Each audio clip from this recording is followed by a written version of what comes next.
राधे राधे मित्रों, कार्तिक मास के इस पावन अवसर पर श्री हरि को प्रसन्न करने के लिए हम सुन रहे हैं एक विशेष कथा श्रृंखला। जैसा कि हम सभी को ज्ञात है कि इस पवित्र कार्तिक मास में श्री हरि की कथा सुनने से मनुष्य के सहसा कोटि पापों का नाश हो जाता है और श्री हरि का सानिध्य प्राप्त होता है। तो आइए इस पवित्र कार्तिक मास की कथा, इस श्रृंखला को आगे बढ़ाते हैं।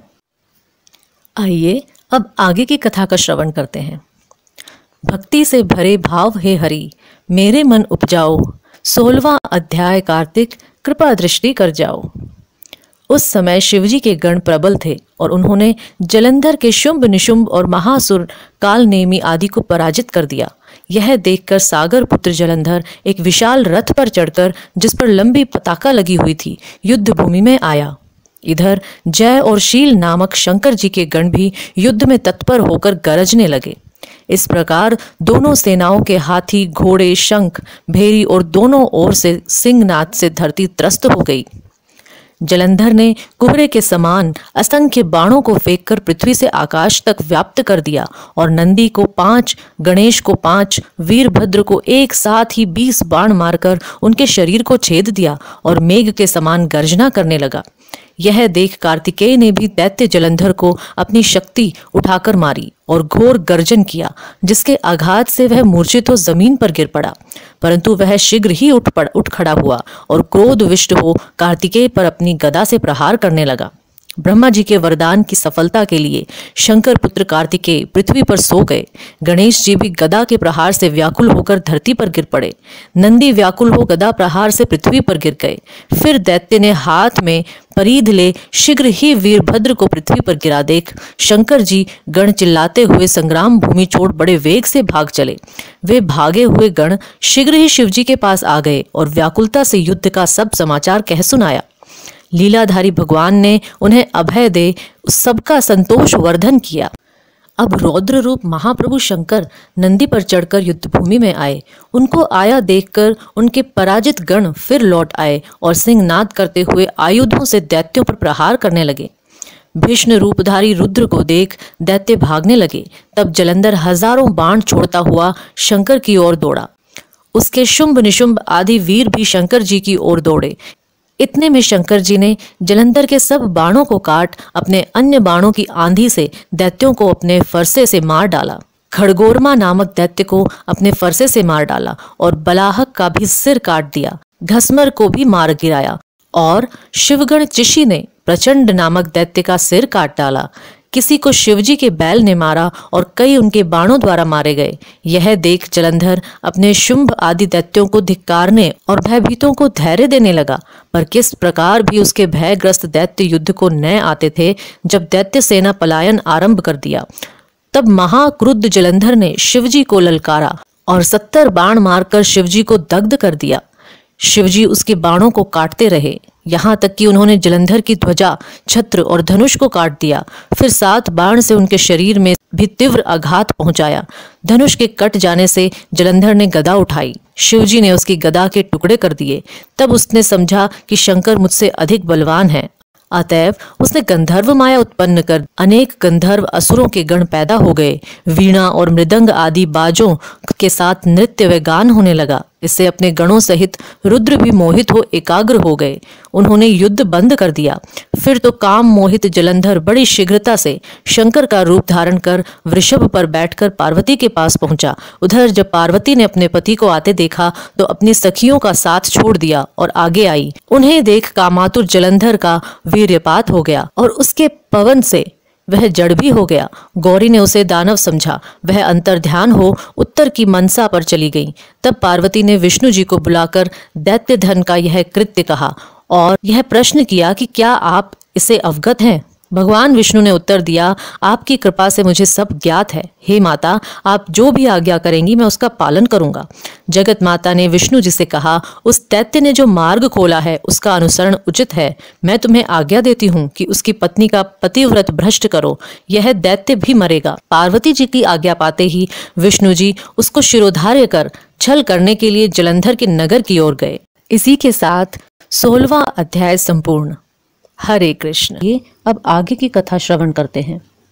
राजा पृथु ने कहा, हे नारद जी, अब आप यह कहिए कि भगवान विष्णु ने वहां जाकर क्या किया तथा जलंधर की पत्नी का पतिव्रत किस प्रकार भ्रष्ट हुआ। नारद जी बोले, जलंधर के नगर में जाकर विष्णु जी ने उसकी पतिव्रता स्त्री वृंदा का पतिव्रत भंग करने का विचार किया। वे उसके नगर में उद्यान में जाकर ठहर गए और रात में उसको स्वप्न दिया। वह भगवान विष्णु की माया और विचित्र कार्य पद्धति थी और उसकी माया द्वारा जब वृंदा ने रात में वह स्वप्न देखा कि उसका पति नग्न होकर सिर पर तेल लगाए माहिष पर चढ़ा है, वह काले रंग के फूलों की माला पहने हुए है तथा उसके चारों हिंसक जीव हैं, वह सिर मुड़ाए हुए अंधकार में दक्षिण दिशा की ओर जा रहा है, उसने नगर को अपने साथ समुद्र में डूबा हुआ इत्यादि बहुत से स्वप्न देखे। तत्काल ही वह स्वप्न का विचार करने लगी। इतने में उसने सूर्यदेव को उदय होते हुए देखा तो सूर्य में उसे एक छिद्र दिखाई दिया तथा वह कांतिहीन था। इसे उसने अनिष्ट जाना और वह भयभीत हो रोती हुई छज्जे, अटारी तथा भूमि कहीं भी शांति को प्राप्त न हुई। फिर अपनी 2 सखियों के साथ उपवन में गई, वहां भी उसे शांति नहीं मिली। फिर वह जंगल में निकल गई, वहां उसने सिंह के सामने 2 भयंकर राक्षसों को देखा, जिससे वह भयभीत हो भागने लगी। उसी क्षण उसके समक्ष अपने शिष्यों सहित शांत मौनी तपस्वी वहां आ गया। भयभीत वृंद उसके गले में अपना हाथ डाले उससे रक्षा की याचना करने लगी। मुनि ने अपनी एक ही हुंकार से उन राक्षसों को भगा दिया। वृंदा को आश्चर्य हुआ तथा वह भय से मुक्त हो मुनिनाथ को हाथ जोड़कर प्रणाम करने लगी। फिर उसने मुनि से अपने पति के संबंध में उसकी कुशल क्षेम का प्रश्न किया। उसी समय 2 वानर मुनि के समक्ष आकर हाथ जोड़ खड़े हो गए और ज्यों ही मुनि ने भ्रिकुटी संकेत किया त्यों ही वे उड़कर आकाश मार्ग से चले गए। फिर जलंधर का सिर और धड़ लिए मुनि के आगे आ गए। वह अपने पति को मृत जान वृंदा मूर्छित हो जमीन पर गिर पड़ी और अनेक प्रकार से दारुण विलाप करने लगी। पश्चात उस मुनि ने कहा, हे कृपानिधे, आप मेरे इस पति को जीवित कर दीजिए। पतिव्रता दैत्य पत्नी ऐसा कहकर दुखी श्वासों को छोड़कर मुनीश्वर के चरणों पर गिर पड़ी। तब मुनीश्वर ने कहा, यह शिवजी द्वारा युद्ध में मारा गया है, जीवित नहीं हो सकता, क्योंकि जिसे शिव भगवान मार देते हैं वह कभी जीवित नहीं हो सकता, परंतु शरणागत की रक्षा करना सनातन धर्म है, इसी कारण कृपा कर मैं इसे जिलाए देता हूँ। नारद जी ने आगे कहा, वह मुनि साक्षात विष्णु ही थे जिन्होंने यह सब माया फैला रखी थी। वह वृंदा के पति को जीवित करके अंतर ध्यान हो गए। जलंधर ने उठकर वृंदा को आलिंगन किया और मुख चूमा। वृंदा भी पति को जीवित हुआ देख अत्यंत हर्षित हुई और अब तक हुई बातों को स्वप्न समझा। तत्पश्चात वृंदा सकाम हो बहुत दिनों तक अपने पति के साथ विरह करती रही।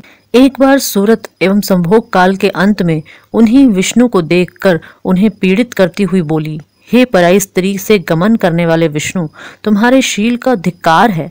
मैंने जान लिया है कि मायावी तपस्वी तुम ही थे।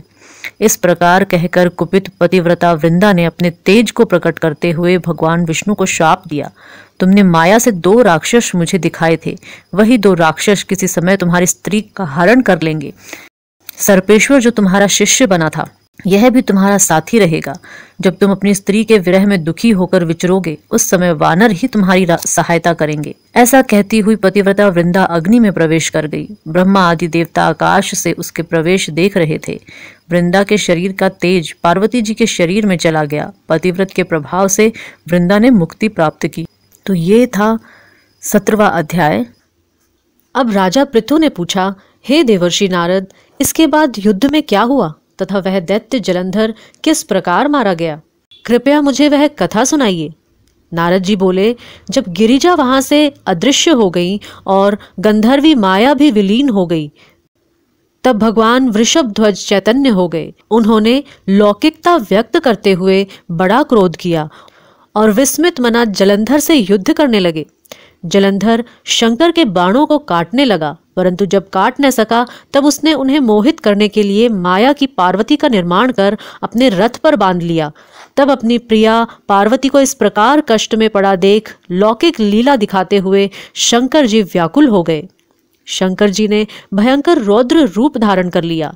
अब उनके रौद्र रूप को देख कोई भी दैत्य उनके सामने खड़ा होने में समर्थ न हो सका और सब भागने छिपने लगे। यहाँ तक कि शुंभ निशुंभ भी समर्थ न थे। शिवजी ने उन शुंभ निशुंभ को शाप देकर कहा, तुम दोनों ने मेरा बड़ा अपराध किया है।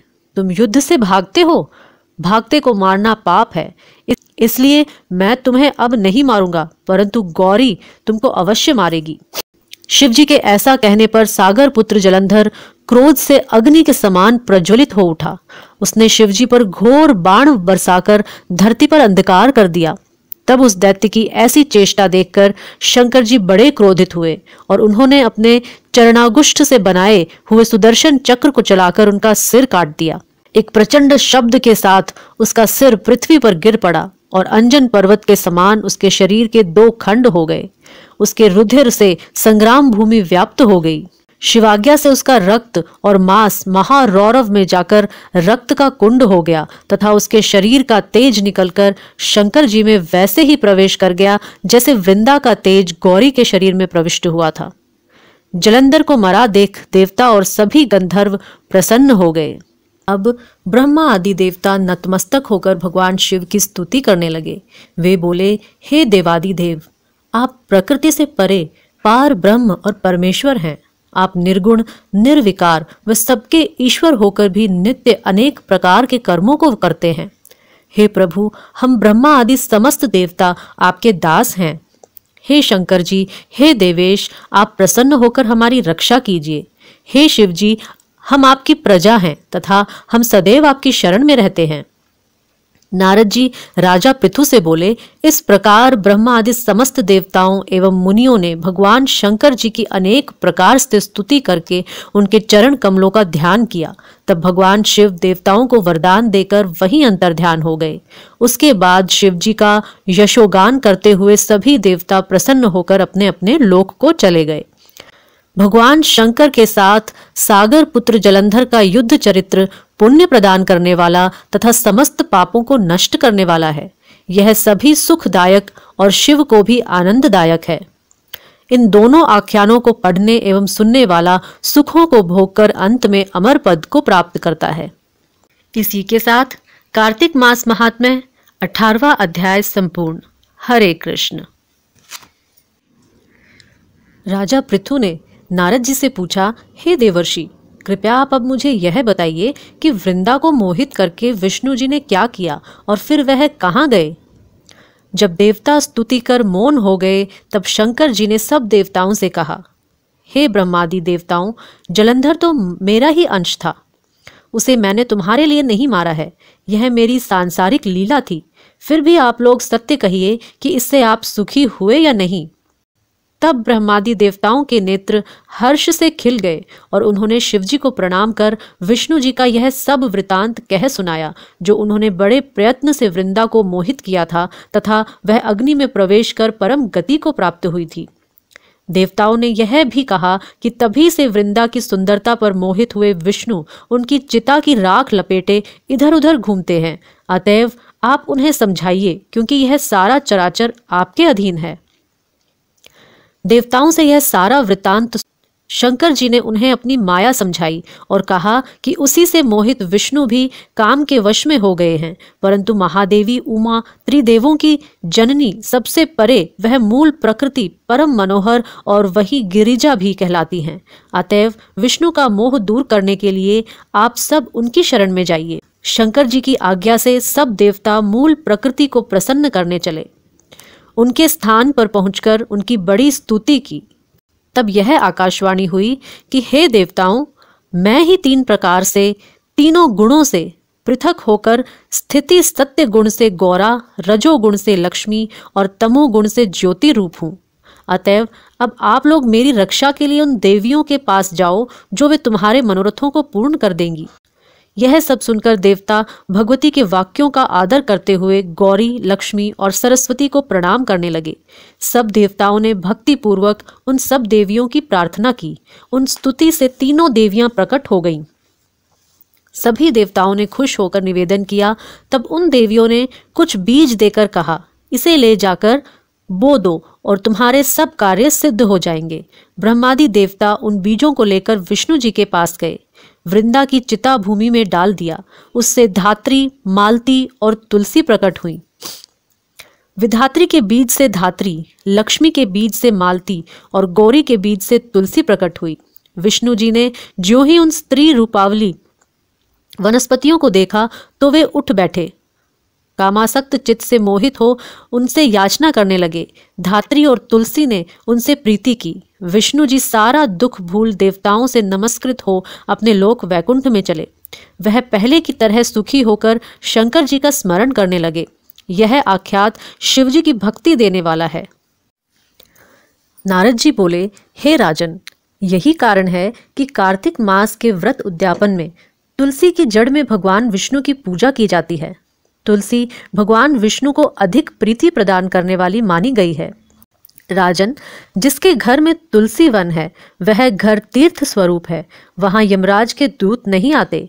तुलसी का पौधा सदैव सभी पापों का नाश करने वाला तथा अभिष्ट कामनाओं को देने वाला है। जो श्रेष्ठ मनुष्य तुलसी का पौधा लगाते हैं वे यमराज को नहीं देखते। नर्मदा का दर्शन, गंगा का स्नान और तुलसी वन का संसर्ग, ये तीनों एक समान कहे गए हैं। जो तुलसी की मंजरी से संयुक्त होकर प्राण त्याग करता है वह सैकड़ों पापों से युक्त क्यों न हो तो भी यमराज उसकी ओर नहीं देख सकते। तुलसी को छूने से कामिक, वाचिक, मानसिक आदि सभी पाप नष्ट हो जाते हैं। जो मनुष्य तुलसी दल से भगवान का पूजन करते हैं वह पुनः गर्भ में नहीं आते, अर्थात जन्म मरण के चक्कर से छूट जाते हैं। तुलसी दल में पुष्कर आदि समस्त तीर्थ, गंगा आदि नदियां और विष्णु प्रभृति सभी देवता निवास करते हैं। हे राजन, जो मनुष्य तुलसी की काष्ठ का चंदन लगाते हैं उन्हें सहज ही मुक्ति प्राप्त हो जाती है और उन द्वारा किए गए पाप उनके शरीर को छू भी नहीं पाते। जहाँ तुलसी के पौधे की छाया होती है वहीं पितरों की तृप्ति के लिए श्राद्ध करना चाहिए। जिसके मुख में, कान में और मस्तक पर तुलसी का पत्ता दिखाई देता है उसके ऊपर यमराज भी दृष्टि नहीं डाल सकते, फिर दूतों की तो बात ही क्या है। जो प्रतिदिन आदर पूर्वक तुलसी की महिमा सुनता है वह सब पापों से मुक्त हो ब्रह्मलोक को जाता है। इसी प्रकार आंवले का महान वृक्ष सभी पापों को नाश करने वाला आंवले का वृक्ष भगवान विष्णु को प्रिय है। इसके स्मरण मात्र से ही मनुष्य गोदान का फल प्राप्त करता है। जो मनुष्य कार्तिक में आंवले के वन में भगवान विष्णु की पूजा, आंवले की छाया में भोजन करता है और उसके भी पाप नष्ट हो जाते हैं। आंवले की छाया में मनुष्य जो भी पुण्य करता है वह कोटि गुना हो जाता है। जो मनुष्य आंवले की छाया के नीचे कार्तिक में ब्राह्मण दंपति को एक बार भी भोजन देकर स्वयं भोजन करता है वह अन्न दोष से मुक्त हो जाता है। लक्ष्मी प्राप्ति की इच्छा रखने वाले मनुष्य को सदैव आंवले से स्नान करना चाहिए। नवमी, अमावस्या, सप्तमी, संक्रांति, रविवार, चंद्र ग्रहण तथा सूर्य ग्रहण के दिन आंवले से स्नान नहीं करना चाहिए। जो मनुष्य आंवले की छाया में बैठकर पिंड दान करता है उसके पितृ भगवान विष्णु के प्रसाद से मोक्ष को प्राप्त होते हैं। जो मनुष्य आंवले के फल और तुलसी दल को पानी में मिलाकर स्नान करता है उसे गंगा स्नान का फल मिलता है। जो मनुष्य आंवले के पत्तों और फलों से देवताओं का पूजन करता है उसे स्वर्ण मणि और मोतियों द्वारा पूजन का फल प्राप्त होता है। कार्तिक मास में जब सूर्य तुला राशि में होता है तब सभी तीर्थ, ऋषि, देवता और सभी यज्ञ आंवले के वृक्ष में वास करते हैं। जो मनुष्य द्वादशी तिथि को तुलसी दल और कार्तिक में आंवले की छाया में बैठकर भोजन करता है उसके 1 वर्ष तक अन्न संसर्ग से उत्पन्न हुए पापों का नाश हो जाता है। जो मनुष्य कार्तिक में आंवले की जड़ में विष्णु जी का पूजन करता है उसे श्री विष्णु क्षेत्रों के पूजन का फल प्राप्त होता है। आंवले और तुलसी की महिमा का वर्णन करने में श्री ब्रह्मा जी भी समर्थ नहीं है, इसीलिए धात्री और तुलसी जी की जन्म कथा सुनने से मनुष्य अपने वंश सहित भक्ति को पाता है। जैसा कि हम सभी को ज्ञात है कि इस पवित्र कार्तिक मास में श्री हरि की कथा सुनने से मनुष्य के सहसा कोटि पापों का नाश हो जाता है और श्री हरि का सानिध्य प्राप्त होता है। तो आइए इस पवित्र कार्तिक मास की कथा, इस श्रृंखला को आगे बढ़ाते हैं। राजा पृथु बोले, हे मुनिश्रेष्ठ, आपने तुलसी के इतिहास, व्रत, महात्म्य के विषय में कहा। अब आप कृपा कर मुझे यह बताइए कि कार्तिक मास में क्या और भी देवताओं का पूजन होता है? यह भी विस्तार पूर्वक बताइए। नारद जी बोले, पूर्व काल की बात है। सह्य पर्वत पर कर विकर में धर्मदत्त नामक विख्यात कोई धर्मज्ञ ब्राह्मण रहते थे। एक दिन कार्तिक मास में भगवान विष्णु के समीप जागरण करने के लिए वे भगवान के मंदिर की ओर चले। उस समय एक प्रहर रात बाकी थी। भगवान के पूजन की सामग्री साथ लिए जाते हुए ब्राह्मण ने मार्ग में देखा कि एक भयंकर राक्षसी आ रही है। उसका शरीर नंगा और मांस रहित था। उसके बड़े बड़े दांत, लपकती हुई जीभ और लाल नेत्र देखकर ब्राह्मण भय से थर्रा उठे। उनका सारा शरीर कांपने लगा। उन्होंने साहस करके पूजा की सामग्री तथा जल से ही उस राक्षसी के ऊपर प्रहार किया। उन्होंने हरि नाम का स्मरण करके तुलसी दल मिश्रित जल को उसको मारा तथा इसलिए उसका सारा पातक नष्ट हो गया। अब उसे अपने पूर्व जन्मों के कर्मों के परिणाम स्वरूप प्राप्त हुई दुर्दशा का स्मरण हो आया। उसने ब्राह्मण को दंडवत प्रणाम करके इस प्रकार कहा, ब्राह्मण, मैं पूर्व जन्म के कर्मों के फल से इस दशा को पहुंची हूं। अब मुझे किस प्रकार उत्तम गति प्राप्त होगी? धर्मदत्त ने उसे इस प्रकार प्रणाम करते देखकर आश्चर्यचकित होते हुए पूछा, किस कर्म के फल से तुम इस दशा को पहुंची हो? कहाँ की रहने वाली हो? तुम्हारा नाम क्या है और आचार व्यवहार कैसा है? ये सारी बातें मुझे बताओ। उस राक्षसी का नाम कलह था। कलह बोली, ब्राह्मण, मेरे पूर्व जन्म की बात है। सौराष्ट्र नगर में भिक्षु नामक एक ब्राह्मण रहते थे। मैं उनकी पत्नी थी। मेरा नाम कलहा था और मैं बड़े क्रूर स्वभाव की स्त्री थी। मैंने वचन से भी कभी अपने पति का भला नहीं किया। उन्हें कभी मीठा भोजन नहीं परोसा। सदा अपने स्वामी को धोखा ही देती रही। मुझे कलह विशेष प्रिय था, इसीलिए मेरे पति का मन मुझसे सदा उद्विग्न रहा करता था।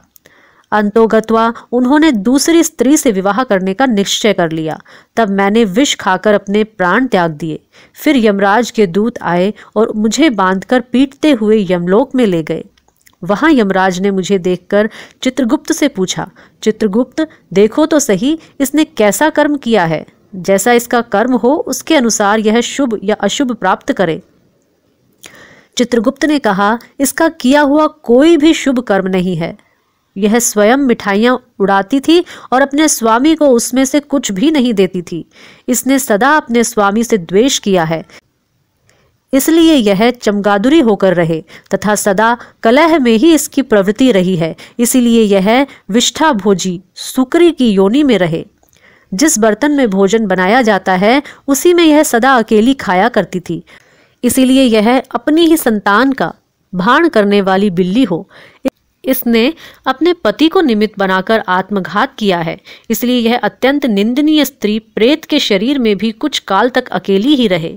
इसे यमदूतों द्वारा निर्जल प्रदेश में भेज देना चाहिए। वहां दीर्घ काल तक यह प्रेत के शरीर में निवास करे। उसके बाद यह पापिनी शेष 3 योनियों का भी उपभोग करेगी। कलहा ने कहा, विप्रवर, मैं वही पापिनी कलहा हूं। इस प्रेत शरीर में आए मुझे 500 वर्ष बीत चुके हैं। मैं सदैव भूख प्यास से पीड़ित रहा करती हूँ। एक बनिए के शरीर में प्रवेश करके मैं इस दक्षिण देश में कृष्णा और वेणी के संगम तक आई हूँ।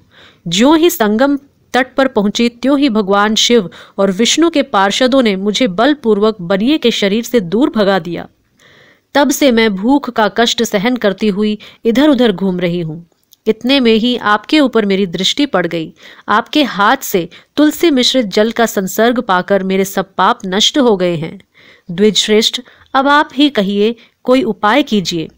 बताइए, मेरे इस शरीर के और भविष्य में होने वाली भयंकर 3 योनियों से किस प्रकार मुक्ति होगी। कलहा का यह वचन सुनकर धर्मदत्त उसके पिछले कर्मों और वर्तमान अवस्था को देखकर बहुत दुखी हुआ। फिर उसने बहुत सोच विचार करने के बाद कहा, तीर्थ में दान और व्रत आदि सत्कर्म करने से मनुष्य के पाप नष्ट हो जाते हैं, परंतु तू तो प्रेत के शरीर में है, अतः उन कर्मों को करने की अधिकारिणी नहीं है। इसीलिए मैंने जन्म से लेकर अब तक जो कार्तिक का व्रत किया है उसके पुण्य का आधा भाग मैं तुझे देता हूँ। तू उसी से सद्गति को प्राप्त हो जा। इस प्रकार कहकर धर्मदत्त ने द्वादशाक्षर मंत्र का श्रवण कराते हुए तुलसी मिश्रित जल से ज्यों ही उसका अभिषेक किया त्यों ही वह प्रेत योनि से मुक्त हो प्रज्वलित अग्नि शिखा के समान तेजस्विनी एवं दिव्य रूप धारिणी देवी हो गई और सौंदर्य में लक्ष्मी जी की समानता करने लगी। तदंतर उसने भूमि पर दंड की भांति गिरकर ब्राह्मण देवता को प्रणाम किया और हर्षित होकर गदगद वाणी से कहा, हे द्विजश्रेष्ठ, आपके प्रसाद से आज मैं इस नर्क से छुटकारा पा पाई हूं। मैं तो पाप के समुद्र में डूब रही थी और आप मेरे लिए नौका के समान हो गए। वह इस प्रकार ब्राह्मण से कह रही थी कि आकाश से एक दिव्य विमान उतरता दिखाई दिया। वह अत्यंत प्रकाशमान एवं विष्णु रूपधारी पार्षदों से युक्त था। विमान के द्वार पर खड़े हुए पुण्यशील और सुशील ने उस देवी को उठाकर श्रेष्ठ विमान पर चढ़ा लिया। तब धर्मदत्त ने बड़े आश्चर्य के साथ उस विमान को देखा और विष्णु रूपधारी पार्षदों को देखकर साष्टांग प्रणाम किया। पुण्यशील और सुशील ने प्रणाम करने वाले ब्राह्मण को उठाया और उसकी सराहना करते हुए कहा, हे द्विजश्रेष्ठ, तुम्हें साधुवाद है, क्योंकि तुम सदैव भगवान विष्णु के भजन में तत्पर रहते हो, दो दीनों पर दया करते हो, सर्वज्ञ हो तथा भगवान विष्णु के व्रत का पालन करते हो। तुमने बचपन से लेकर अब तक जो कार्तिक व्रत का अनुष्ठान किया है, उसके आधे भाग का दान देने से तुम्हें दूना पुण्य प्राप्त हुआ है और सैकड़ों जन्मों के पाप नष्ट हो गए हैं। अब यह वैकुंठ धाम में ले जाई जा रही है। तुम भी इस जन्म के अंत में अपनी दोनों स्त्रियों के साथ भगवान विष्णु के वैकुंठ धाम में जाओगे और मुक्ति प्राप्त करोगे। धर्मदत्त, जिन्होंने तुम्हारे समान भक्ति पूर्वक भगवान विष्णु की आराधना की है, वे धन्य और कृतकृत्य हैं। इस संसार में उन्हीं का जन्म सफल है। भली भांति आराधना करने पर भगवान विष्णु देहधारी प्राणियों को क्या नहीं देते हैं। उन्होंने ही उत्तानपाद के पुत्र को पूर्व काल में ध्रुव पद पर स्थापित किया था। उनके नामों का स्मरण करने मात्र से समस्त जीव सद्गति को प्राप्त होते हैं। पूर्व काल में ग्रहग्रस्त गजराज उन्हीं के नामों का स्मरण करने से मुक्त हुआ था। तुमने जन्म से लेकर जो भगवान विष्णु को संतुष्ट करने वाले कार्तिक व्रत का अनुष्ठान किया है, उससे बढ़कर न यज्ञ है, न दान और न ही तीर्थ है। विप्रवर, तुम धन्य हो, क्योंकि तुमने जगत गुरु भगवान विष्णु को प्रसन्न करने वाला कार्तिक व्रत किया है, जिसके आधे भाग के फल को पाकर यह स्त्री हमारे साथ भगवान लोक को जा रही है। नारद जी बोले, इस प्रकार विष्णु पार्षदों के वचन सुनकर धर्मदत्त ने कहा, प्रायः सभी मनुष्य भक्तों का कष्ट दूर करने वाले श्री विष्णु की यज्ञ, दान, व्रत, तीर्थ सेवन तथा तपस्याओं के द्वारा विधि पूर्वक आराधना करते हैं। उन समस्त साधनों में कौन सा ऐसा साधन है जो भगवान विष्णु की प्रसन्नता को बढ़ाने वाला तथा उनके समीप्य को प्राप्त कराने वाला है। दोनों पार्षद अपने पूर्व जन्म की कथा कहने लगे। हे द्विजश्रेष्ठ, आपका प्रश्न बड़ा श्रेष्ठ है। आज हम आपको भगवान विष्णु को शीघ्र प्रसन्न करने का उपाय बताते हैं। हम इतिहास सहित प्राचीन वृत्तांत सुनाते हैं, सावधान पूर्वक सुनो। ब्राह्मण, पहले कांचीपुरी में चौल नामक एक चक्रवर्ती राजा हुआ करते थे। उन्हीं के नाम पर उनके अधीन रहने वाले सभी देश चौल नाम से विख्यात हुए। राजा चौल जब इस भूमंडल का शासन करते थे, उस समय उनके राज्य में कोई भी मनुष्य दरिद्र, दुखी, पाप में मन लगाने वाला अथवा रोगी नहीं था। एक समय की बात है, राजा चोल अनंत शयन नामक तीर्थ में गए, जहां जगदीश्वर भगवान विष्णु ने योग निद्रा का आश्रय लेकर शयन किया था। वहां भगवान विष्णु के दिव्य विग्रह की राजा ने विधि पूर्वक पूजा की। दिव्य मणि, मुक्ताफल तथा सुवर्ण के बने हुए सुंदर पुष्पों से पूजन कर के साष्टांग प्रणाम किया। प्रणाम करके जो ही बैठे, उसी समय उनकी दृष्टि भगवान के पास आते हुए एक ब्राह्मण पर पड़ी, जो उन्हीं की कांची नगरी के निवासी थे। उनका नाम विष्णुदास था। उन्होंने भगवान की पूजा के लिए अपने हाथ में तुलसी दल और जल ले रखा था। निकट आने पर उन ब्राह्मण ने विष्णु सूक्त का पाठ करते हुए देवाधिदेव भगवान को स्नान कराया और तुलसी की मंजरी तथा पत्तों से उनकी विधिवत पूजा की। राजा चोल ने जो पहले रत्नों से भगवान की पूजा की थी, वह सब तुलसी पूजा से ढक गई। यह देखकर राजा कुपित होकर बोले, विष्णुदास, मैंने मणियों तथा स्वर्ण से भगवान की जो पूजा की थी, वह कितनी शोभा पा रही थी। तुमने तुलसी दल चढ़ाकर उसे ढक दिया। बताओ, ऐसा क्यों किया?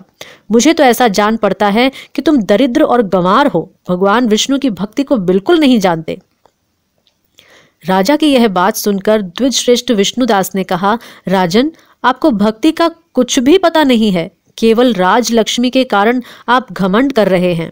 बतलाइए तो आज से पहले आपने कितने वैष्णव व्रतों का पालन किया है? तब नृपश्रेष्ठ चौल ने हंसते हुए कहा, तुम तो दरिद्र और निर्धन हो, तुम्हारी भगवान विष्णु में भक्ति ही कितनी है।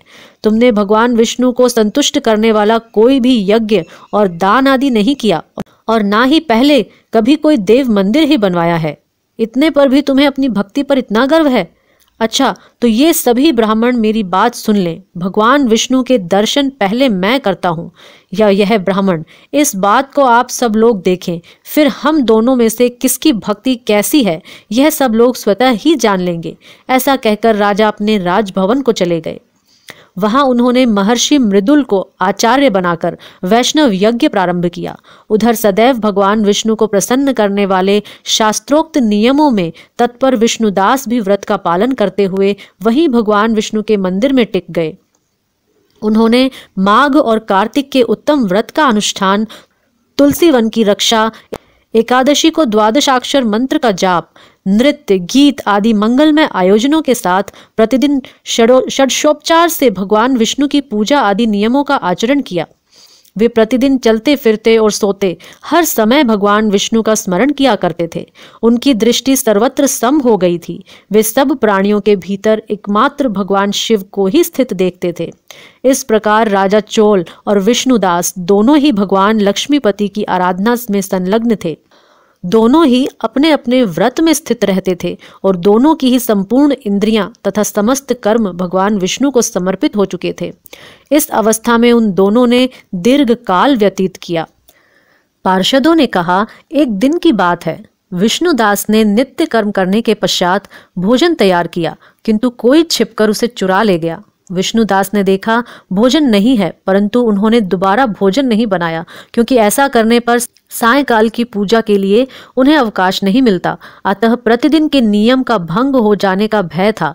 दूसरे दिन पुनः उसी समय पर भोजन बनाकर वे ज्यों ही भगवान विष्णु को भोग अर्पण करने के लिए गए, त्यों ही किसी ने आकर फिर सारा भोजन हड़प लिया। इस प्रकार 7 दिनों तक लगातार कोई उनका भोजन चुराकर ले जाता रहा। इससे विष्णुदास को बड़ा विस्मय हुआ। वे मन ही मन इस प्रकार विचार करने लगे, अहो, कौन प्रतिदिन आकर मेरी रसोई चुरा ले जाता है। यदि दोबारा रसोई बनाकर भोजन करता हूँ तो सायंकाल की पूजा छूट जाती है। यदि रसोई बनाकर तुरंत ही भोजन कर लेना उचित हो तो मुझसे यह न होगा, क्योंकि भगवान विष्णु को सब कुछ अर्पण किए बिना कोई भी वैष्णव भोजन नहीं करता। आज उपवास करते मुझे 7 दिन हो गए। इस प्रकार मैं व्रत में कब तक स्थिर रह सकता हूँ। अच्छा, आज मैं रसोई की भली भांति रक्षा करूंगा। ऐसा निश्चय करके भोजन बनाने के पश्चात वे वहीं कहीं छिपकर खड़े हो गए। इतने में ही उन्हें एक चांडाल दिखाई दिया, जो रसोई का अन्न हरकर जाने के लिए तैयार खड़ा था। भूख के मारे उसका शरीर दुर्बल हो गया था, मुख पर दीनता छा रही थी, शरीर में हाड़ और चाम के सिवा कुछ शेष नहीं बचा था। उसे देखकर श्रेष्ठ ब्राह्मण विष्णुदास का हृदय करुणा से भर आया। उन्होंने भोजन चुराने वाले चांडाल की ओर देखकर कहा, भैया जरा ठहरो ठहरो, क्यों रूखा सूखा खाते हो, यह घी तो ले लो। इस प्रकार कहते हुए विप्रवर विष्णुदास को आते देख वज चांडाल भय के मारे बड़े वेग से भागा और कुछ ही दूरी पर मूर्छित होकर गिर पड़ा। चांडाल को भयभीत और मूर्छित देखकर द्विजश्रेष्ठ विष्णुदास बड़े वेग से उसके समीप आए और दयावश अपने वस्त्र के छोर से उसको हवा करने लगे। तदंतर जब वह उठकर खड़ा हुआ तब विष्णुदास ने देखा वहां चांडाल नहीं है, बल्कि साक्षात नारायण ही शंख चक्र और गदा धारण किए सामने उपस्थित हैं। अपने प्रभु को प्रत्यक्ष देखकर विष्णुदास सात्विक भावों के वशीभूत हो गए। वे स्तुति और नमस्कार करने में भी समर्थ न हो सके। तब भगवान ने सात्विक व्रत का पालन करने वाले अपने भक्त विष्णुदास को छाती से लगा लिया और उन्हें अपने जैसा रूप देकर वैकुंठ धाम को ले चले। उस समय यज्ञ में दीक्षित हुए राजा चौल ने देखा विष्णुदास एक श्रेष्ठ विमान पर बैठकर भगवान विष्णु के समीप जा रहे हैं। विष्णुदास को वैकुंठ धाम में जाते देख राजा ने शीघ्र ही अपने गुरु महर्षि मृदुल को बुलाया और इस प्रकार कहना आरंभ किया, जिसके साथ स्पर्धा करके मैंने यह यज्ञ दान आदि कर्म का अनुष्ठान किया है, वह ब्राह्मण आज भगवान विष्णु का रूप धारण करके मुझसे पहले ही वैकुंठ धाम को जा रहा है। मैंने इस वैष्णव धाम में भली भांति दीक्षित होकर अग्नि में हवन किया और दान आदि के द्वारा ब्राह्मणों का मनोरथ पूर्ण किया, तथापि अभी तक भगवान विष्णु मुझ पर प्रसन्न नहीं हुए। और इस विष्णुदास को केवल भक्ति के ही कारण श्रीहरि ने प्रत्यक्ष दर्शन दिया है। अतः जान पड़ता है कि भगवान विष्णु केवल दान और यज्ञों से प्रसन्न नहीं होते, उन प्रभु का दर्शन कराने में भक्ति ही प्रधान कारण है। दोनों पार्षदों ने कहा। इस प्रकार कहकर राजा ने अपने भांजे को राज सिंहासन पर अभिषिक्त कर दिया। वे बचपन से ही यज्ञ की दीक्षा लेकर उसी में संलग्न रहते थे, इसीलिए उन्हें कोई पुत्र नहीं हुआ था। यही कारण है कि उस देश में अब तक भांजे ही राज्य के उत्तराधिकारी होते हैं। भांजे को राज्य देकर राजा यज्ञशाला में गए और यज्ञ कुंड के सामने खड़े होकर भगवान विष्णु को संबोधित करते हुए 3 बार उच्च स्वर से निम्नांकित वचन बोले। भगवान विष्णु, आप मुझे मन, वाणी, शरीर और क्रिया द्वारा होने वाली अविचल भक्ति प्रदान कीजिए। इस प्रकार कहकर वे सबके देखते देखते अग्नि कुंड में कूद पड़े। बस उसी क्षण भक्त वत्सल भगवान विष्णु अग्नि कुंड में प्रकट हो गए। उन्होंने राजा को छाती से लगाकर एक श्रेष्ठ विमान में बैठाया और उन्हें अपने साथ लेकर वैकुंठ धाम को प्रस्थान किया।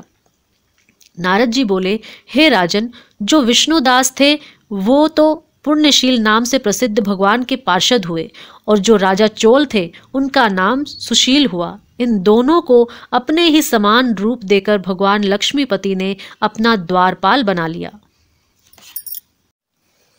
अभी हमने सुना 22वां अध्याय। हरे कृष्ण। आइए श्री हरि की कृपा दृष्टि की कामना करते हुए सुनते हैं 23वां अध्याय। धर्मदत्त ने पूछा, मैंने सुना है कि जय और विजय भी भगवान विष्णु के द्वारपाल हैं। उन्होंने पूर्व जन्म में ऐसा कौन सा पुण्य किया था जिससे वे भगवान के समान रूप धारण करके वैकुंठ धाम के द्वारपाल हुए? दोनों पार्षदों ने कहा, ब्राह्मण, पूर्व काल में तृणबिंदु की कन्या देवहूति के गर्भ से महर्षि कर्दम की दृष्टि मात्र से 2 पुत्र उत्पन्न हुए। उनमें से बड़े का नाम जय और छोटे का नाम विजय हुआ। पीछे उसी देवहूति के गर्भ से योग धर्म के जानने वाले भगवान कपिल उत्पन्न हुए।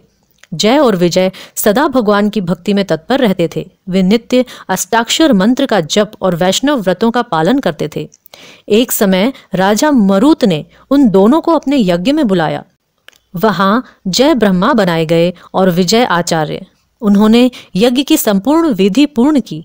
यज्ञ के अंत में अवभृत स्थान के पश्चात राजा मरुत ने उन दोनों को बहुत धन दिया। धन लेकर दोनों भाई अपने आश्रम पर गए। वहां उस धन का विभाग करते समय दोनों में परस्पर लाग डांट पैदा हो गई। जय ने कहा, इस धन को बराबर बराबर बांट लिया जाए। विजय का कहना था, नहीं, जिसको जो मिला है वह उसी के पास रहे। तब जय ने क्रोध में आकर लोभी विजय को श्राप दे दिया, तुम ग्रहण करके देते नहीं हो, इसीलिए ग्राह अर्थात मगरमच्छ हो जाओ।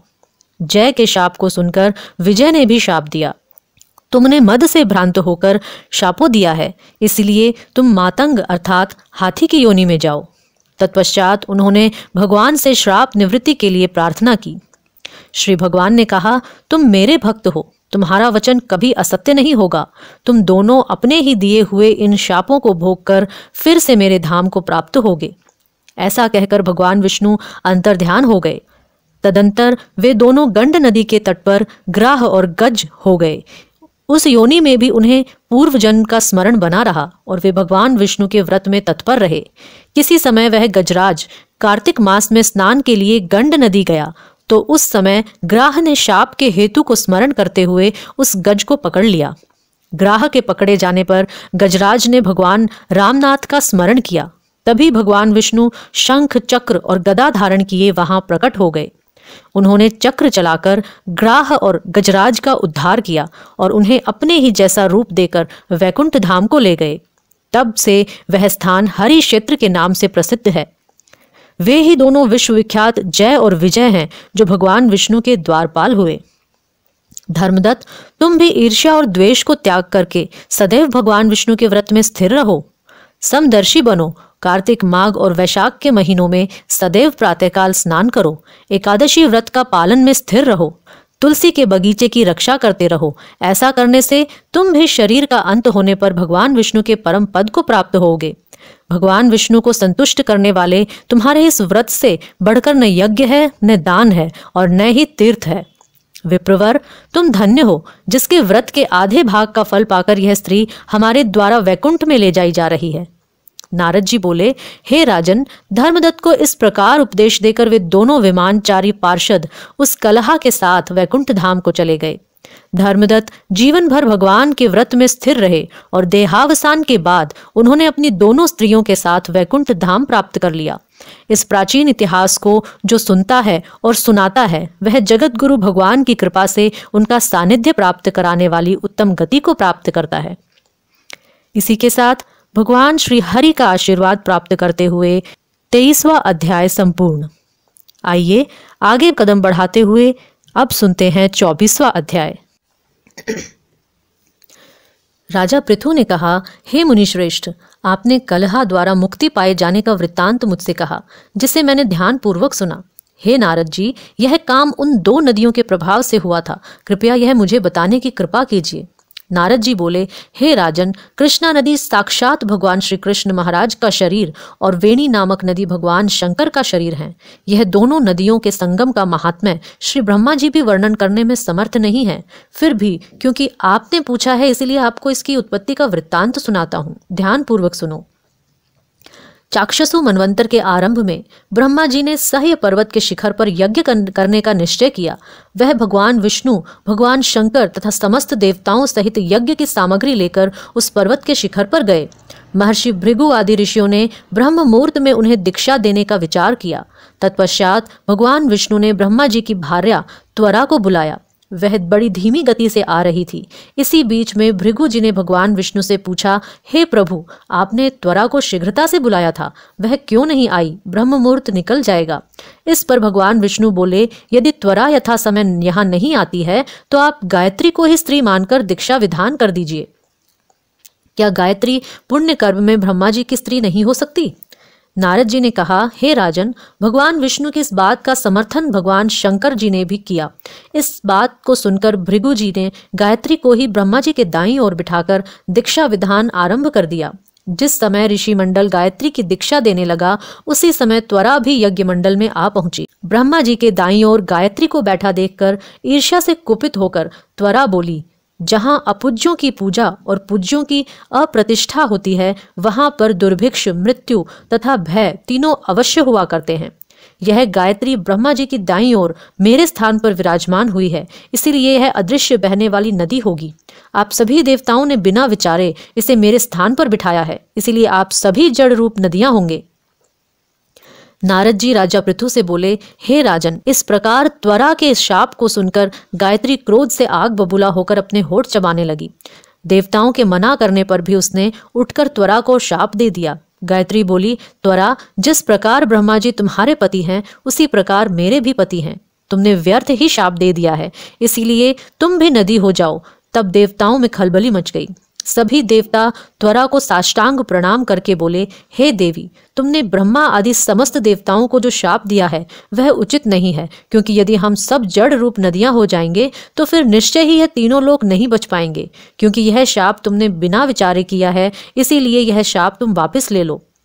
त्वरा बोली, हे देवगण, आपके द्वारा यज्ञ के आरंभ में गणेश पूजन न किए जाने के कारण ही यह विघ्न उत्पन्न हुआ है। मेरा यह शाप कदापि खाली नहीं जा सकता, इसीलिए आप सभी अपने अंगों से जड़ीभूत होकर अवश्यमेव नदियां बनोगे। हम दोनों सौतने भी अपने अपने वंशों पश्चिम में बहने वाली नदियां बनेंगी। नारद जी राजा पृथु से बोले, हे राजन, त्वरा के यह वचन सुनकर भगवान विष्णु, शंकर आदि सभी देवता अपने अपने अंशों से नदियां बन गए। भगवान विष्णु के अंश से कृष्णा, भगवान शंकर के अंश से वेणी तथा ब्रह्मा जी के अंश से कुदमवती नामक नदियां उत्पन्न हो गईं। समस्त देवताओं ने अपने अंशों को जड़ बनाकर वहीं सह्य पर्वत पर फेंक दिया। फिर उन लोगों के अंश पृथक पृथक नदियों के रूप में बहने लगे। देवताओं के अंशों से सहस्त्रों की संख्या में पश्चिम की ओर बहने वाली नदियां उत्पन्न हो गईं। गायत्री और त्वरा दोनों पश्चिम की ओर बहने वाली नदियां होकर एक साथ बहने लगी। उन दोनों का नाम सावित्री पड़ा। ब्रह्मा जी के यज्ञ स्थान पर भगवान विष्णु तथा भगवान शंकर की स्थापना की। दोनों देवता महाबल और अति बल के नाम से प्रसिद्ध हुए। हे राजन, कृष्णा और वेणी नदी की उत्पत्ति का यह वर्णन जो भी मनुष्य सुनेगा या सुनाएगा, उसे नदियों के दर्शन और स्नान का फल प्राप्त होगा। 24वां अध्याय संपूर्ण। आइए भगवान विष्णु के सानिध्य की कामना करते हुए आगे बढ़ते हैं और सुनते हैं 25वां अध्याय। कार्तिक मास की कथा करती भव से पार, 25वां अध्याय सुनाऊं, हुई हरि कृपा अपार। भगवान श्री कृष्ण सत्यभामा से बोले, हे प्रिय, नारद जी के यह वचन सुनकर महाराजा पृथु बहुत आश्चर्यचकित हुए। अंत में उन्होंने नारद जी का पूजन करके उनको विदा किया। इसलिए माघ, कार्तिक और एकादशी यह 3 व्रत मुझे अत्यधिक प्रिय हैं। वनस्पतियों में तुलसी, महीनों में कार्तिक, तिथियों में एकादशी और क्षेत्रों में प्रयाग मुझे बहुत प्रिय है। जो मनुष्य इंद्रियों पर विजय प्राप्त कर इनका सेवन करता है, वह मुझे यज्ञ करने वाले मनुष्य से भी अधिक प्रिय है। जो मनुष्य विधि पूर्वक इनकी सेवा करते हैं, मेरी कृपा से उन्हें समस्त पापों से छुटकारा मिल जाता है। श्री कृष्ण के वचन सुनकर सत्यभामा ने कहा, हे प्रभु, आपने बहुत ही अद्भुत बात कही है कि दूसरे के लिए पुण्य फल से कलह की मुक्ति हो गई। यह प्रभावशाली कार्तिक मास आपको अधिक प्रिय है, जिससे पति द्रोह का पाप केवल स्नान के पुण्य से ही नष्ट हो गया। दूसरे मनुष्य द्वारा किया हुआ पुण्य उसके देने से किस प्रकार मिल जाता है, यह आप मुझे बताने की कृपा करें। श्री कृष्ण भगवान बोले, प्रिय, जिस कर्म द्वारा बिना दिया हुआ पुण्य और पाप मिलता है, उसे ध्यान पूर्वक सुनो। सतयुग में देश, ग्राम तथा कुलों को दिया पुण्य या पाप मिलता था, किंतु कलयुग में केवल कर्ता को ही पाप तथा पुण्य का फल भोगना पड़ता है। संसर्ग न करने पर भी वह व्यवस्था की गई है और संसर्ग से पाप व पुण्य दूसरे को मिलते हैं। उसकी व्यवस्था भी सुनो। पढ़ना, पढ़ाना, यज्ञ कराना और एक साथ भोजन करने से पाप पुण्य का आधा फल मिलता है। एक आसन पर बैठने तथा सवारी पर चढ़ने से, श्वास के आने जाने से पुण्य व पाप का चौथा भाग जीव मात्र को मिलता है। छूने से, भोजन करने से और दूसरे की स्तुति करने से पुण्य और पाप का 6वां भाग मिलता है। दूसरे की निंदा, चुगली और धिक्कार करने से उसका 7वां भाग मिलता है। पुण्य करने वाले मनुष्यों की जो कोई सेवा करता है, वह सेवा का भाग लेता है और अपना पुण्य उसे देता है। नौकर और शिष्य के अतिरिक्त जो मनुष्य दूसरे से सेवा करवाकर उसे पैसे नहीं देता, वह सेवक उसके पुण्य का भागी होता है। जो व्यक्ति पंक्ति में बैठे हुए भोजन करने वालों की पत्तल लांघता है, वह उसे अपने पुण्य का 6वां भाग देता है। स्नान तथा ध्यान आदि करते हुए मनुष्य से जो व्यक्ति बातचीत करता है या उसे छूता है, वह अपने पुण्य का 6वां भाग दे डालता है। जो मनुष्य धर्म के कार्य के लिए दूसरों से धन मांगता है, वह पुण्य का भागी होता है। ठीक उसी प्रकार जिस प्रकार की दान देने वाला पुण्य का भागी होता है। जो मनुष्य धर्म का उपदेश करता है और उसके बाद सुनने वाले से याचना करता है, वह अपने पुण्य का 6वां भाग उसे दे देता है। जो मनुष्य दूसरों का धन चुराकर उससे धर्म करता है, वह चोरी का फल भोगता है और शीघ्र ही निर्धन हो जाता है। और जिसका धन चुराता है, वह पुण्य का भागी होता है। बिना ऋण उतारे जो मनुष्य मृत्यु को प्राप्त होता है, उसको ऋण देने वाले सज्जन पुरुष पुण्य के भागी होते हैं। शिक्षा देने वाला, सलाह देने वाला, सामग्री को जुटाने वाला तथा प्रेरणा देने वाला, यह पाप और पुण्य के 6ठे भाग को प्राप्त करते हैं। राजा प्रजा के पाप पुण्य के षष्ठांश का भोगी होता है। गुरु शिष्य का, पति पत्नी का, पिता पुत्र का, स्त्री पति के लिए पुण्य का 6ठा भाग पाती है। पति को प्रसन्न करने वाली आज्ञाकारी स्त्री पति के लिए पुण्य का आधा भाग ले लेती है। जो पुण्यात्मा पराये लोगों को दान करते हैं, वह उनके पुण्य का 6ठा भाग प्राप्त करते हैं। जीविका देने वाला मनुष्य जीविका ग्रहण करने वाले मनुष्य के पुण्य के 6ठे भाग को प्राप्त करता है। इस प्रकार दूसरों के लिए पुण्य अथवा पाप बिना दिए भी दूसरों को मिल सकते हैं, किंतु यह नियम जो कि मैंने बतलाए हैं, ये कलयुग में लागू नहीं होते। कलयुग में तो एकमात्र कर्ता को ही अपने पाप व पुण्य भोगने पड़ते हैं। इस संबंध में एक बड़ा पुराना इतिहास है, जो कि पवित्र भी है और बुद्धि प्रदान करने वाला कहा जाता है। उसे ध्यान पूर्वक सुनो। इसी के साथ 25वां अध्याय संपूर्ण होता है। आइए सुनते हैं 26वां अध्याय। भगवान श्री कृष्ण ने कहा, पूर्व काल में अवंतीपुरी अर्थात उज्जैन में धनेश्वर नामक एक ब्राह्मण रहता था। वह रस, चमड़ा और कंबल आदि का व्यापार करता था। वह वैश्यागामी और मद्यपान आदि बुरे कर्मों में लिप्त रहता था। क्योंकि वह रात दिन पाप में रत रहता था, इसलिए वह व्यापार करने नगर नगर घूमता था। एक दिन वह क्रय विक्रय के कार्य से घूमता हुआ महिष्मतिपुरी में जा पहुंचा, जो राजा महिष ने बसाई थी। वहीं पापनाशिनी नर्मदा सदैव शोभा पाती हैं। उस नदी के किनारे कार्तिक का व्रत करने वाले बहुत से मनुष्य अनेक गांवों से स्नान करने के लिए आए हुए थे। धनेश्वर ने उन सबको देखा और अपना सामान बेचता हुआ वह भी 1 मास तक वहीं रहा। वह अपने माल को बेचता हुआ नर्मदा नदी के तट पर घूमता हुआ स्नान, जप और देवार्चन में लगे हुए ब्राह्मणों को देखता और वैष्णवों के मुख से भगवान विष्णु के नामों का कीर्तन सुनता था। वह वहां रहकर उनको स्पर्श करता था, उनसे बातचीत करता रहा। वह कार्तिक के व्रत का उद्यापन विधि और जागरण भी देखता रहा। उसने पूर्णिमा के व्रत को भी देखा कि व्रती ब्राह्मणों तथा गौओं को भोजन करा रहे हैं, उनको दक्षिणा आदि भी दे रहे हैं। उसने नित्य प्रति भगवान शंकर की प्रसन्नता के लिए होती दीपमाला भी देखी। त्रिपुर नामक राक्षस के 3 पुरों को भगवान शिव ने इसी तिथि को जलाया था, इसलिए शिवजी के भक्त इस तिथि को दीप उत्सव मनाते हैं। जो मनुष्य मुझ में और शिवजी में भेद करता है, उसकी समस्त क्रियाएं निष्फल हो जाती हैं। इस प्रकार नर्मदा तट पर रहते हुए जब उसको 1 माह व्यतीत हो गया तो एक दिन अचानक उसे किसी काले सर्प ने डस लिया। इससे विहल होकर वह भूमि पर गिर पड़ा। उसकी यह दशा देखकर वहां के दयालु भक्तों ने उसे चारों ओर से घेर लिया और उसके मुंह पर तुलसी दल मिश्रित जल के छींटे देने लगे। जब उसके प्राण निकल गए तब यमदूतों ने आकर उसे बांध लिया और कोड़े बरसाते हुए उसे यमपुरी ले गए। उसे देखकर चित्रगुप्त ने यमराज से कहा, इसने बाल्यावस्था से लेकर आज तक केवल बुरे कार्य ही किए हैं। इसके जीवन में तो पुण्य का लेश मात्र भी दृष्टिगोचर नहीं होता। यदि मैं पूरे 1 वर्ष तक भी आपको सुनाता रहूं तो भी इसके पापों की सूची समाप्त नहीं होगी। यह महापापी है, इसीलिए इसको 1 कल्प तक घोर नरक में डालना चाहिए। चित्रगुप्त की बात सुनकर यमराज ने कुपित होकर काल नेमी के समान अपना भयंकर रूप दिखाते हुए अपने अनुचरों को आज्ञा देते हुए कहा, हे प्रेत सेनापतियों, इस दुष्ट को मुग्दरों से मारते हुए कुंभीपाक नर्क में डाल दो। सेनापतियों ने मुग्दरों से उसका सिर फोड़ते हुए कुंभीपाक नर्क में ले जाकर खोलते हुए तेल के कड़ाहे में डाल दिया। प्रेत सेनापतियों ने उसे जैसे ही तेल के कड़ाहे में डाला, वैसे ही वहां पर कुंड शीतल हो गया। ठीक उसी प्रकार जिस प्रकार पूर्व काल में प्रहलाद जी को डालने से दैत्यों की जलाई हुई आग ठंडी हो गई थी। यह विचित्र घटना देखकर प्रेत सेनापति यमराज के पास गए और उनसे सारा वृत्तांत कहा। सारी बात सुनकर यमराज भी आश्चर्यचकित हो गए और इस विषय में पूछताछ करने लगे। उसी समय नारद जी वहां आए और यमराज से कहने लगे, सूर्यनंदन, यह ब्राह्मण नरकों का उपभोग करने योग्य नहीं है।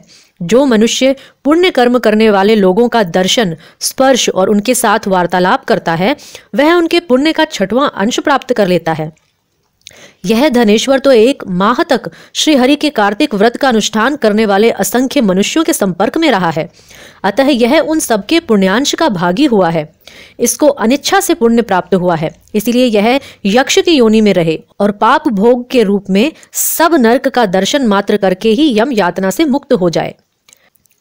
भगवान श्री कृष्ण ने कहा, सत्यभामा, नारद जी के इस प्रकार कहकर चले जाने के पश्चात धनेश्वर को पुण्यात्मा समझते हुए यमराज ने दूतों को उसे नरक दिखाने की आज्ञा दी।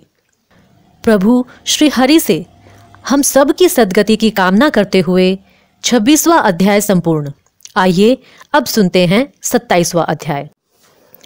भगवान श्री कृष्ण ने आगे कहा, हे प्रिय, यमराज की आज्ञा शिरोधार्य करते हुए प्रेतपति धनेश्वर को नरकों के समीप ले गया और उसे दिखाते हुए कहने लगा, हे धनेश्वर, महान भय देने वाले इन नरकों की ओर दृष्टि डालो। इनमें पापी पुरुष सदैव दूतों द्वारा पकाए जाते हैं।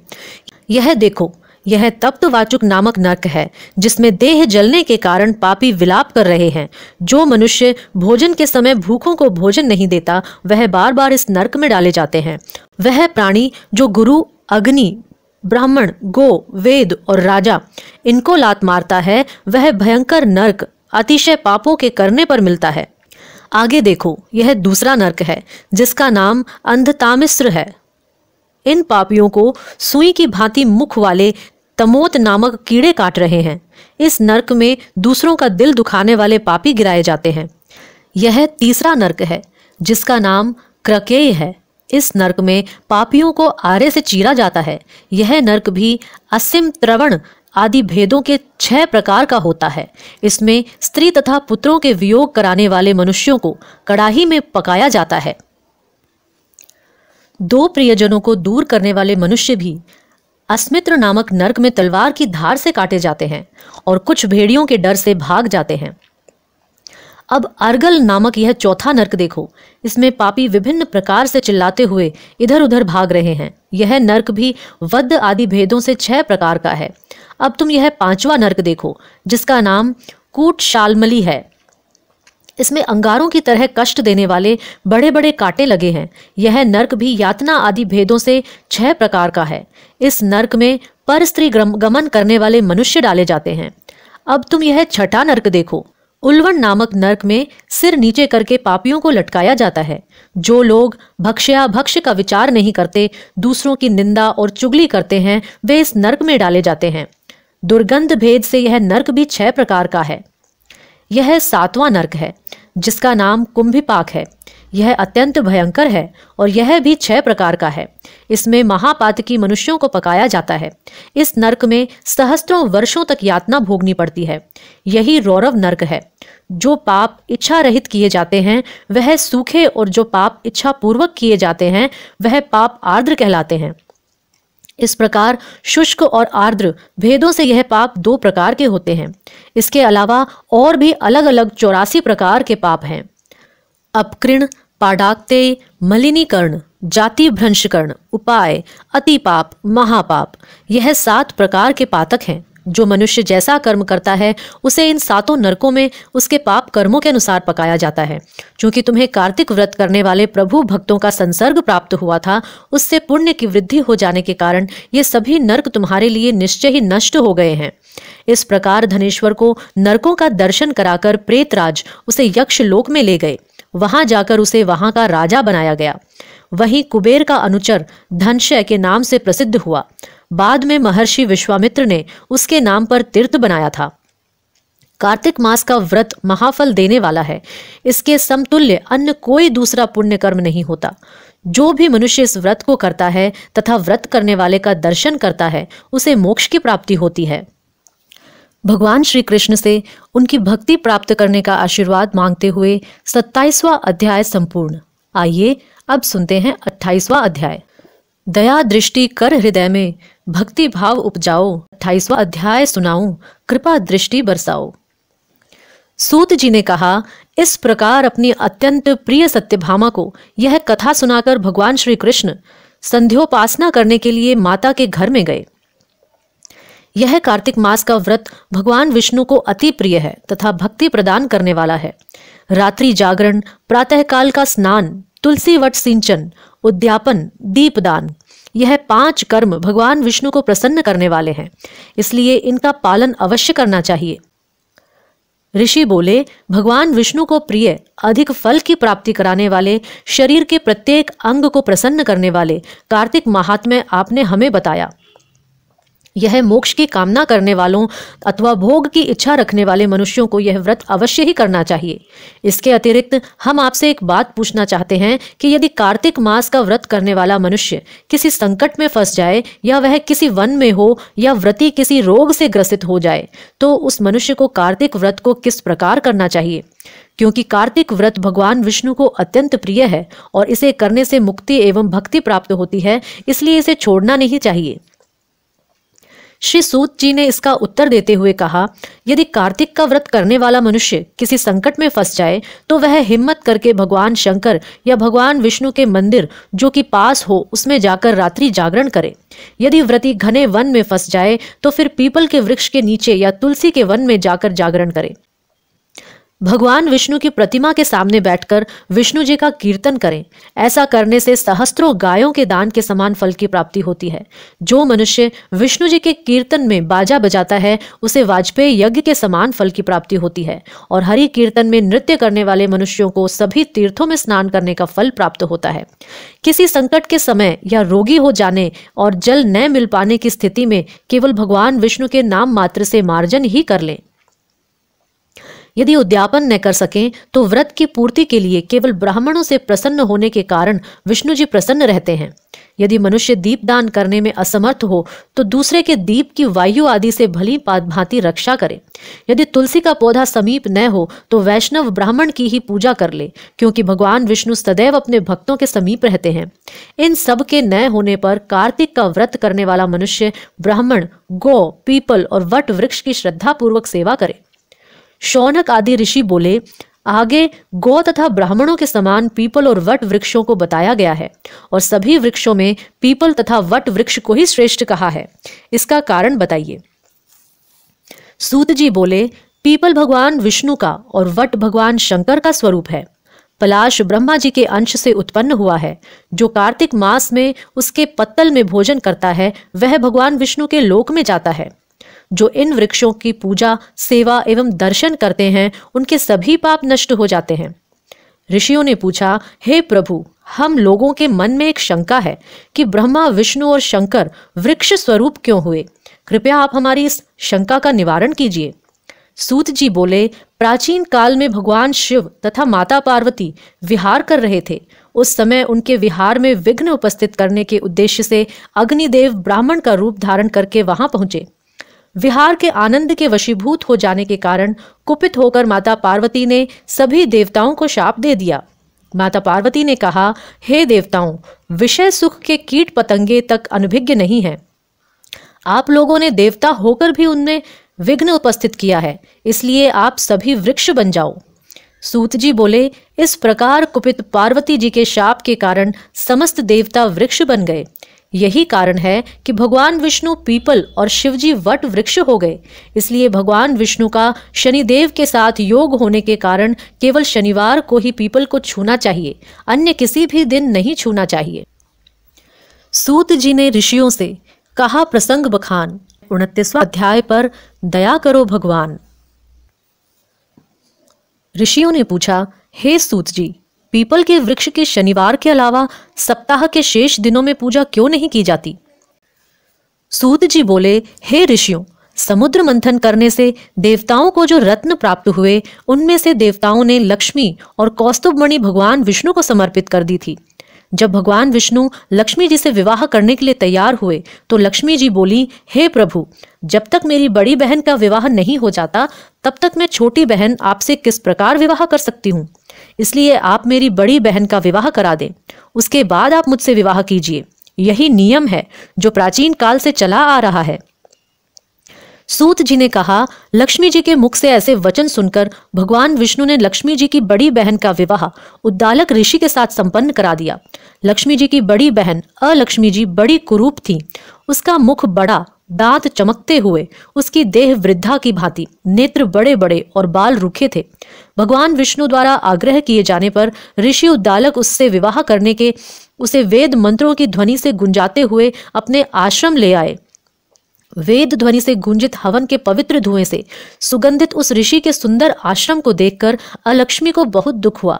वह महर्षि उद्दालक से बोली, क्योंकि इस आश्रम में वेद ध्वनि गूंज रही है इसलिए यह स्थान मेरे रहने योग्य नहीं है, इसलिए आप मुझे यहाँ से अन्यत्र ले चलिए।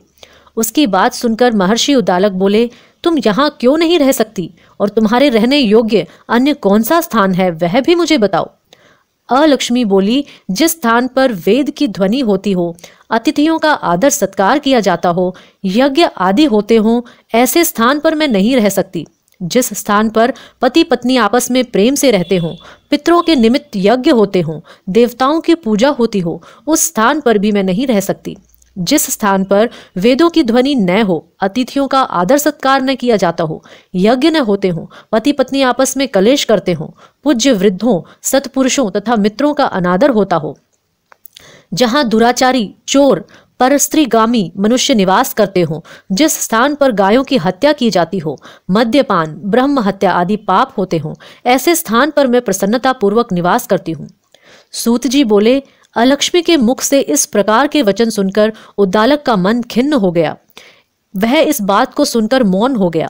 थोड़ी देर बाद वे बोले कि ठीक है, मैं तुम्हारे लिए ऐसा स्थान ढूंढ दूंगा। जब तक मैं तुम्हारे लिए ऐसा स्थान न ढूंढ लूं, तब तक तुम इसी पीपल के नीचे चुपचाप बैठी रहना। महर्षि उद्दालक उसे पीपल के वृक्ष के नीचे बैठाकर उसके रहने योग्य स्थान की खोज में निकल पड़े, परंतु जब बहुत समय तक प्रतीक्षा करने पर भी वे वापस नहीं लौटे तो अलक्ष्मी विलाप करने लगी। जब वैकुंठ में बैठी लक्ष्मी जी ने अपनी बहन अलक्ष्मी का विलाप सुना तो वे व्याकुल हो गईं। वे दुखी होकर भगवान विष्णु से बोली, हे प्रभु, मेरी बड़ी बहन पति द्वारा त्यागे जाने पर अत्यंत दुखी है। यदि मैं आपकी प्रिय पत्नी हूं तो आप उसे आश्वासन देने के लिए उसके पास चलिए। लक्ष्मी जी की प्रार्थना पर भगवान विष्णु लक्ष्मी जी सहित उस पीपल के वृक्ष के पास गए जहां अलक्ष्मी बैठकर विलाप कर रही थी। उसको आश्वासन देते हुए भगवान विष्णु बोले, हे अलक्ष्मी, तुम इसी पीपल के वृक्ष की जड़ में सदैव के लिए निवास करो, क्योंकि इसकी उत्पत्ति मेरे ही अंश से हुई है और इसमें सदैव मेरा ही निवास रहता है। प्रत्येक वर्ष गृहस्थ लोग तुम्हारी पूजा करेंगे और उन्हीं के घर में तुम्हारी छोटी बहन का वास होगा। स्त्रियों को तुम्हारी पूजा विभिन्न उपहारों से करनी चाहिए। मनुष्यों को पुष्प, धूप, दीप, गंध आदि से तुम्हारी पूजा करनी चाहिए, तभी तुम्हारी छोटी बहन लक्ष्मी उन पर प्रसन्न होंगी। सूत जी बोले, ऋषियों, मैंने आपको भगवान श्री कृष्ण, सत्यभामा तथा पृथु नारद का संवाद सुना दिया है, जिसे सुनने से ही मनुष्य के समस्त पापों का नाश हो जाता है और अंत में वैकुंठ को प्राप्त करता है। यदि अब भी आप लोग कुछ पूछना चाहते हैं तो अवश्य पूछिए, मैं उसे अवश्य कहूंगा। सूत जी के वचन सुनकर शौनक आदि ऋषि थोड़ी देर तक प्रसन्नचित वहीं बैठे रहे। तत्पश्चात वे लोग बद्री नारायण जी के दर्शन हेतु चल दिए। जो मनुष्य इस कथा को सुनता या सुनाता है, उसे इस संसार में समस्त सुख प्राप्त होते हैं। अनुपम कथा कार्तिक होती है संपन्न, इसको पढ़ने से श्री हरि होते हैं प्रसन्न। अब आप हमें तुलसी विवाह की विधि बताइए। सूत जी बोले, कार्तिक शुक्ला नवमी को द्वापर युग का आरंभ हुआ है, अतः यह तिथि दान और उपवास में क्रमशः पूर्वाहन व्यापिनी तथा पराहन व्यापिनी हो तो ग्राह्य है। इस तिथि को नवमी से एकादशी तक मनुष्य शास्त्रोक्त विधि से तुलसी के विवाह का उत्सव करे तो उसे कन्यादान का फल प्राप्त होता है। पूर्व काल में कनक की पुत्री किशोरी ने एकादशी तिथि में संध्या के समय तुलसी की वैवाहिक विधि संपन्न की। इससे वह किशोरी वैधव्य दोष से मुक्त हो गई। अब मैं उसकी विधि बतलाता हूँ। 1 तोला सुवर्ण की भगवान विष्णु की सुंदर प्रतिमा तैयार कराएं, अथवा अपनी शक्ति के अनुसार आधे या चौथे तोले की ही प्रतिमा बनवा लें। फिर तुलसी और भगवान विष्णु की प्रतिमा में प्राण प्रतिष्ठा करके षड्षोपचार से पूजा करें। पहले देश काल का स्मरण करके गणेश पूजन करें, फिर पुण्याह वाचन कराकर नांदी श्राद्ध करें। तत्पश्चात वेद मंत्रों के उच्चारण और बाजे आदि की ध्वनि के साथ भगवान विष्णु की प्रतिमा को तुलसी जी के निकट लाकर रखें। प्रतिमा को वस्त्रों से आच्छादित करना चाहिए। उस समय भगवान का आवाहन करें, भगवान केशव आइए, देव मैं आपकी पूजा करूंगा, आपकी सेवा में तुलसी को समर्पित करूंगा, आप मेरे संपूर्ण मनोरथों को पूर्ण करें। इस प्रकार आवाहन के पश्चात 3 बार अर्ध्य, पाद्य और विष्टर का उच्चारण करके इन्हें बारी बारी से भगवान को समर्पित करें। फिर आचमनीय पद का 3 बार उच्चारण करके भगवान को आचमन कराएं। इसके बाद कांस्य के बर्तन में दही, घी और मधु रखकर उसे कांस्य के पात्र से ही ढक दें तथा भगवान को अर्पण करते हुए इस प्रकार कहें, वासुदेव आपको नमस्कार है, यह मधु पर्क ग्रहण कीजिए। तदंतर हरिद्रा लेपन और अभयंग कार्य संपन्न करके गोधूली की बेला में तुलसी और विष्णु जी का पूजन पृथक पृथक करना चाहिए। दोनों का एक दूसरे के सम्मुख रखकर मंगल पाठ करें। जब भगवान सूर्य कुछ कुछ दिखाई देते हों तब कन्यादान का संकल्प करें। अपने गोत्र और प्रवर का उच्चारण करके आदि की 3 पीढ़ियों का भी आवर्तन करें। तत्पश्चात भगवान से इस प्रकार कहें, आदि, मध्य और अंत से रहित त्रिभुवन प्रतिपालक परमेश्वर, इस तुलसी दल को आप विवाह की विधि से ग्रहण करें। यह पार्वती के बीज से प्रकट हुई हैं, वृंदा की भस्म में स्थित रही हैं तथा आदि, मध्य और अंत से शून्य हैं। आपको तुलसी बहुत ही प्रिय है, अतः इसे मैं आपकी सेवा में समर्पित करता हूँ। मैंने जल के घड़ों से सींचकर और अन्य प्रकार की सेवाएं करके अपनी पुत्री की भांति से पाला पोसा और बढ़ाया है। आपकी प्रिया तुलसी मैं आपको दे रहा हूँ, प्रभु आप इसे ग्रहण करें। इस प्रकार तुलसी का दान करके फिर उन दोनों अर्थात तुलसी और भगवान विष्णु की पूजा करें। विवाह का उत्सव मनाएं। सुबह होने पर पुनः तुलसी और विष्णु जी का पूजन करें। अग्नि की स्थापना करके उसमें द्वादशाक्षर मंत्र से खीर, घी, मधु और तिल मिश्रित हवनीय द्रव्य की 108 आहुति दें। फिर स्वष्टिकृत होम करके पूर्णाहुति दें। आचार्य की पूजा करके होम की शेष विधि पूरी करें। उसके बाद भगवान से इस प्रकार प्रार्थना करें, हे प्रभु आपकी प्रसन्नता के लिए मैंने यह व्रत किया है। जनार्दन, इसमें जो न्यूनता हो वह आपके प्रसाद से पूर्णता प्राप्त हो जाए। यदि द्वादशी में रेवती का चौथा चरण बीत रहा हो तो उस समय पारण न करें। जो उस समय भी पारण करता है वह अपने व्रत को निष्फल कर देता है। भोजन के पश्चात तुलसी के स्वतः गलकर गिरे हुए पत्तों को खाकर मनुष्य सब पापों से मुक्त हो जाता है। भोजन के अंत में ऊख, आंवला और बेर का फल खा लेने से उच्चिष्ट दोष मिट जाता है। तदंतर भगवान का विसर्जन करते हुए कहें, भगवान आप तुलसी के साथ वैकुंठ धाम में पधारें। प्रभु मेरे द्वारा की हुई पूजा ग्रहण करके आप सदैव संतुष्टि करें।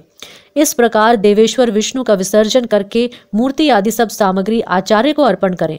इससे मनुष्य कृतार्थ हो जाता है। यह विधि सुनकर सूत जी ने ऋषियों से कहा, हे ऋषियों, इस प्रकार जो मनुष्य श्रद्धा पूर्वक सत्य, शांति और संतोष को धारण करता है, भगवान विष्णु को तुलसी दल समर्पित करता है, उसके सभी पापों का नाश हो जाता है और वह संसार के सुखों को भोगकर अंत में विष्णु लोक को प्राप्त करता है।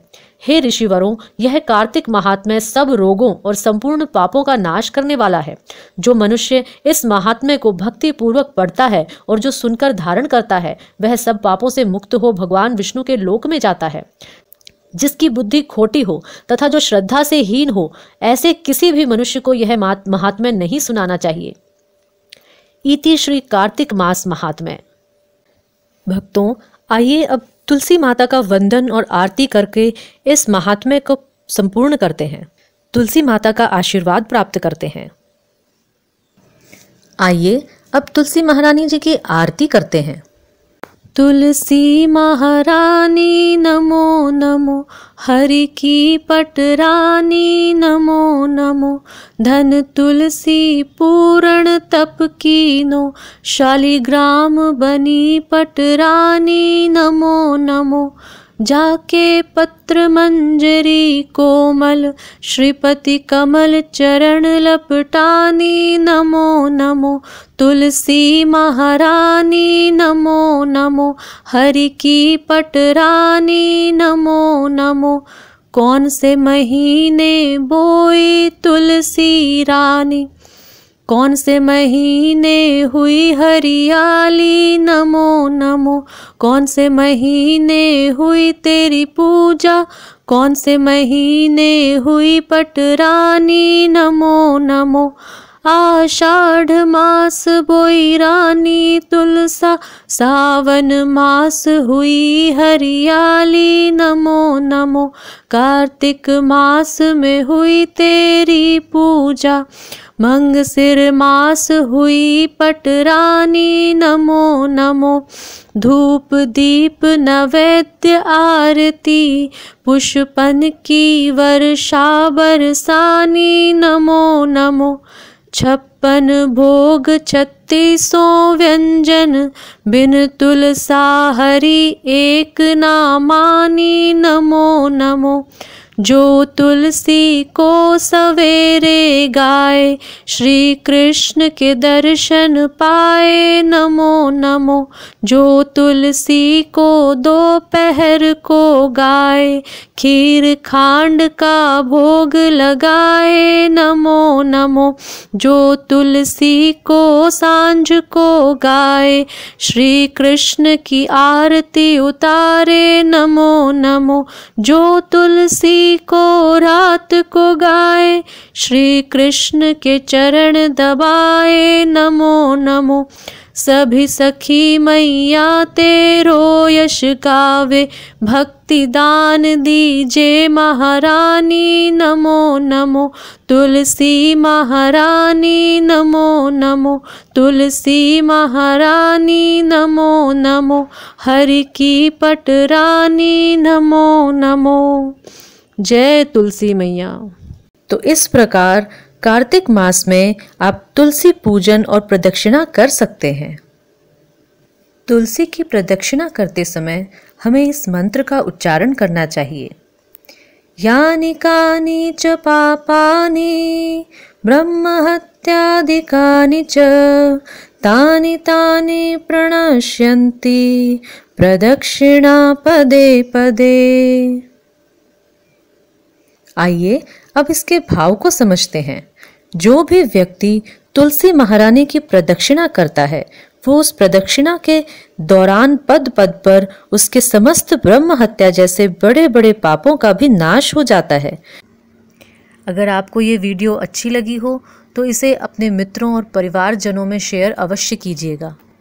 और यदि प्रतिदिन आप इस प्रकार की कथाओं का श्रवण करना चाहते हैं तो आप हमारे इस चैनल को सब्सक्राइब करें और नोटिफिकेशन के लिए बेल आइकन प्रेस करें। मिलते हैं बहुत जल्द ही इसी प्रकार की कथाओं के साथ। हरे कृष्ण।